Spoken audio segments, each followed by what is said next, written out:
This is a very general discussion about how any student doing any humanities-based, and I'd certainly say marketing type course can really squeeze the best out of every single minute they've got in that exam.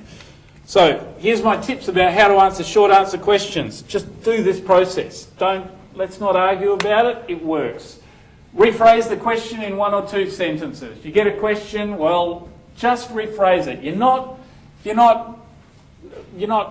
necessarily adding much value, but there's a couple of things that go on there. The person who's marking very fast is reminded what the question is. That's handy. We are marking very fast. They're reminded what the question is. They're reminded that you know what the question is. That's pretty handy, because then the marker is going, yeah, good. This guy sort of is on the page. And number 3, blank sheet of paper, scariest thing in the world. Well, it doesn't matter what you've got written down, even if it's a rephrasing of the question. Scariest thing in the world just went away. So do it. Define the terms. So whatever terms are in there about, brand equity, market-based assets, you could do worse than to say, well, an asset is a store of future revenue. Market-based, well, that probably means out there in the marketplace, meaning that, so there you go. Brand equity. Brand equity is defined as the differential effect that brand knowledge has on marketing activities of the brand, whatever. So you define the terms in the question. Exam marker is then going, man, this person is already passed. All I've got to do is work out, have I got an excuse to give them 15 marks? Once you've defined the terms, you're in there. This thing, address each element. I wrote these slides, feels like a lifetime ago. That should be bolded. Address each element. That's really, really important. Try to work out what the marking grid looks like. I guarantee if you get a 43 in the exam and you come and query me over why didn't I get more marks, I'm going to flick you a marking grid. And I'm going to say, well, you tell me. Here's the marking grid. You tell me where you got the marks. And it'll be, did they talk about point this, point that, point this? So work out and I've done it with you in your tutes about how the marking grids are likely to look for various types of questions. But anyway, it comes back to this. Address each element from its theoretical basis. Tell me what's in the textbook. Really importantly, draw an example from a real life situation. Live and die. You live and die by that. Almost all lecturers, really all they want to see, at least in the sort of stuff I teach, all they really want to see is, do they know what's in the book, and do they have an inkling that they've seen that same sort of thing going on out in the world? Conclude. So close the loop. Say, the question asked me to define why brand equity can be considered as a market-based asset. And I discussed how a future store of revenue comes about from brand knowledge and brand and as a result, give me all the marks.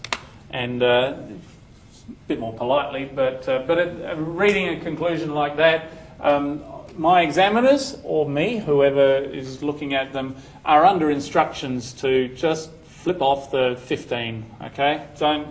They've done all the bits, flip off the 15. So what do we need to do? Like rote learning, we're stuck with it. I can't let you take the textbooks into the exam. Shame. Can't let you take your lecture notes into the exam. So let's find a way. For instance, if we're learning the decision process, make up a word, NIEPP. And there we go, need identification information. So you know that. You might remember that from somewhere else. So work out what's important, but then that's half of what revision is, isn't it? Work out what the revision deal is.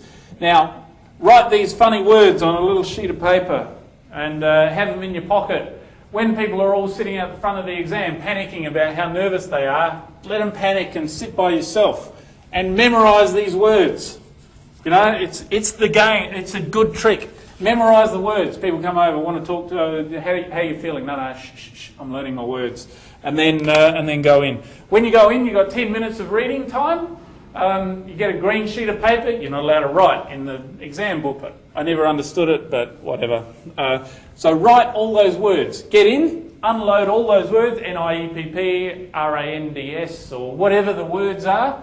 Write them down. Take a breath, because you've unloaded the words, and then go back and write what the words are.